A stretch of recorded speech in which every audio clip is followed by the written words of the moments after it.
பலத்த காயத்தோட அடிபட்ட அவர் ராஜீவ்காந்தி மருத்துவமனையில் சேர்க்கப்பட்டு போன வாரம் சிகிச்சை பலன் இல்லாமல் உயிரிழந்துடுறாரு. அவரோட உயிரிழப்புக்கு பிறகு சமூக வலைதளங்களில் அல்லது சமூகத்தில் என்ன மாதிரியான விவாதம் முன்னெடுக்கப்பட்டது அப்படின்னா, அவர் உணர்ச்சி வசப்பட்டார் அல்லது திருமுருகன் காந்திக்காக அவர் வெளியிடப்பட்டார், எந்த போர்களிலுமே அல்லது எந்த போராட்டங்களிலுமே தலைவர்களுக்கு எதுவும் ஆவறதில்லை, தொண்டர்களுக்கு தான் உயிரிழப்பு ஏற்படுது அப்படின்னு புதுசாக சமூகத்தின் மீது அக்கறை கொண்டவர்கள் என்ன பண்ண ஆரம்பிக்கிறாங்க, சொல்ல துவங்குறாங்க. உண்மையிலேயே சிவா திலீபன் அத்தகையவனா இல்லை.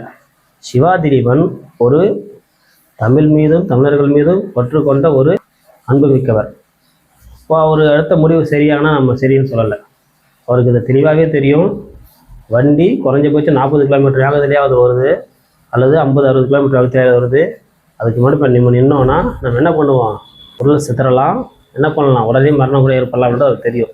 தெரிஞ்சு அந்த முடிவை அவர் எடுக்கிறார். ஏன் அவர் அந்த முடிவு எடுக்கிறதுக்கு எது காரணம், அல்லது 2 வருஷமாக மே 17 இயக்கம் தொடர்ந்து இந்திய ஆதிக்கத்திற்கும் இந்தியத்திற்கு எதிராகவும் பேசிகிட்டு இருக்கு. ஆனால் இந்த தமிழ் சமூகம் ஒருபோதும் அதை என்ன பண்ணல, திரும்பியும் பார்க்கல, செய்தியாக வரலை.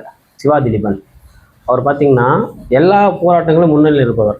குறிப்பாக கவின் போராட்டத்தில் மவுண்ட் ரோட்டில் மே 17 இயக்கம் தான் முதல்ல போராட்டத்தை முன்னெடுச்சு, அதில் முன்னணியில் இருந்தவர் அவர் தான்.